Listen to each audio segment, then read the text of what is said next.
रायगड जिल्ह्यात राष्ट्रवादी काँग्रेसचाच वर्चस्मा राहिला आहे.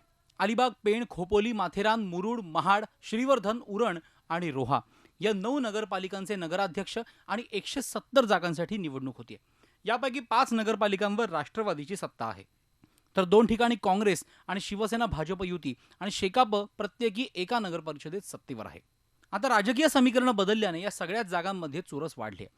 गेली 1.5-2 वर्ष एकमेकांना पाण्यात पाहणारे शेकाप आणि राष्ट्रवादी आता एकत्र आलेत. राष्ट्रवादीचे प्रदेशाध्यक्ष सुनील तटकरे आणि शेकापचे सरचिटणीस जयंत पाटील यांचा विळ्या भोपळ्याचा सख्य अवघ्या महाराष्ट्राला माहिती आहे. असं असताना त्यांनी एकत्र लढण्याचा निर्णय घेतलाय, हे विशेष. या जिल्ह्यातल्या नगरपालिका, जिल्हा परिषदा ह्या राष्ट्रवादी काँग्रेस पक्ष आणि शेतकरी कामगार पक्ष एकत्रितपणाने लढवेल. ज्या ठिकाणी कुठे इतर समविचारी पक्ष सोबत येत असतील तर दोन्ही पक्षाचे नेते एकत्रितपणाने बसतील आणि त्या तालुक्यामध्ये तशापैकीचा विचार झाल्यास त्याला सुद्धा आमची अनुकूलता राहील. या आघाडीमध्ये सहभागी व्हावं की नाही याबाबत काँग्रेस संभ्रमात आहे. लोकसभा आणि विधानसभा निवडणुकीनंतर ताकद क्षीण झाली आहे. जिल्ह्याच्या दक्षिणेकडे काँग्रेसची मुख्य लढत शिवसेनेची असेल, तर उत्तरेकडे शेकाप हाच काँग्रेसचा मुख्य प्रतिस्पर्धी असणार आहे. अशा स्थितीत प्रत्येक नगरपालिकेत काँग्रेसची आघाडीबाबत धोरणं भिन्न असू शकतात.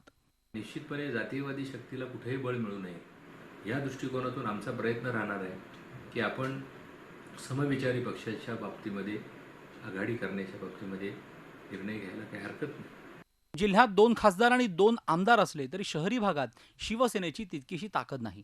रोह्यात तटकरेंचा पुतण्या संदीप यांना फोडून शिवसेनेनं राष्ट्रवादीला धक्का दिलाय.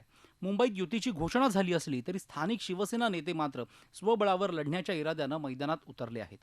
तर जिल्ह्यात पाळमुळं रोवू पाहणाऱ्या भाजपला शिवसेनेची साथ हवी असली तरी त्यांनीही आपले पत्ते अद्याप उघड केलेले नाहीत.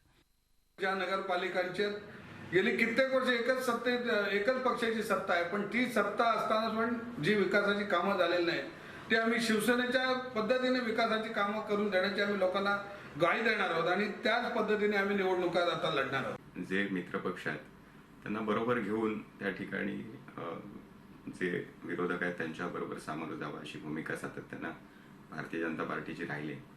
आदरणीय प्रशांतदादा जे जिल्हाध्यक्ष आहेत ते त्या बाबतीतली चर्चा वरिष्ठांशी करत आहेत आणि त्याला सकारात्मक स्वरूप प्राप्त होईल. एकीकडे शिवसेना भाजपमध्ये उंदरा मांजरांचा खेळ सुरू असला तरी एकत्र आल्यामुळे सर्व जागांवर आपलंच वर्चस्व राहणार असं स्वप्न राष्ट्रवादी आणि शेकापला पडलंय. त्यामुळे ही लढत रंगतदार होणार हे नक्की. Praful Pawar, Zee media, Alibag, Raigad.